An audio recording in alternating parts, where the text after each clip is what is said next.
Teşekkürler Sayın Başkan. Bugün yalnızca bir kanun teklifini... Kanuna çarçoveyi ya xurtkirina hevgirtina neteweyî û yekparebûna civakî ku ji 12 xalan pêk tê û bi 467 dengan di desteya giştiya meclisê de bû kanûn di rojnameya fermî de hat ragihandin. Kanûna çarçoveyî bi şev saet di 12 de di rojnameya fermî de hat ragihandin. Kanûna têkildarî pêvajoyê hatibû derxistin, dê piştî rapora teyîd û tespîtê ya desteya ewleyiya netewî bikeve meriyetê. Kanûn, çarçoveya yasayî ji bo pêvajoyên lêpirsîn, darizandin û înfazê di hin sûcan de bi şertê ku PKK hebûna xwe ya çalak bi dawî bike û çekên xwe deyîne saz dike.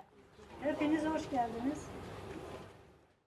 Ji bo ku kanûn were sepandin, pêwîst e ku dezgehên ewleyiyê diyar bikin ku PKK, KCK û hemû rêxistinên pêwendîdar hebûna xwe ya çalak rawestandine û çek û cebelxaneyên xwe radestkirine.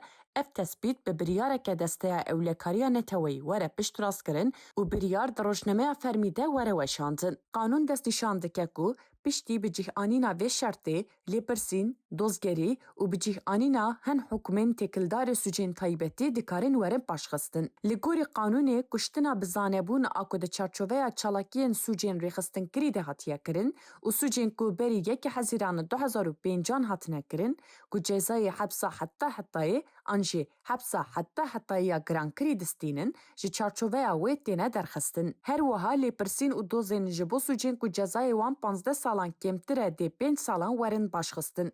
Lê lêpirsîn û dozên ji bo sûcên ku cezayê wan ji 15 salan zêdetir e, cezayê hepsa heta hetayî an jî cezayê hepsa heta hetayî girankirî dê 10 salan werin paşxistin. Li gorî kanûnê çek, cebelxane, wesayît, alav, teqemenî û materyalên din ên ku endamên rêxistinê tînin an jî diyar dikin dê werin qeydkirin. Ji bo şopandina pêvajoyê tê plankirin ku komîteyek bi serokatiya cîgirê Serokkomar were avakirin. Serokkomarê Tirkiye Recep Tayyip Erdoğan li ser hesabê xwe yê X'ê kanûna çarçoveyî ku di rojnameya fermî de hat ragihandin parve kir û got ku bila li ser xêrê be. Erdoğan ji bo kanûna çarçoveyî ya 467 dengan di desteya giştiya meclisê de bû kanûn spasî ji partiyên siyasî Serokê MHP Devlet Bahçeli û ji partiya xwe AKP re kir û got ku niha û şûm ve jî ew dê bi hemû saziyên dewletê ve pêvajoyê bi awayeke tîtiz û ji dil bimeşînin.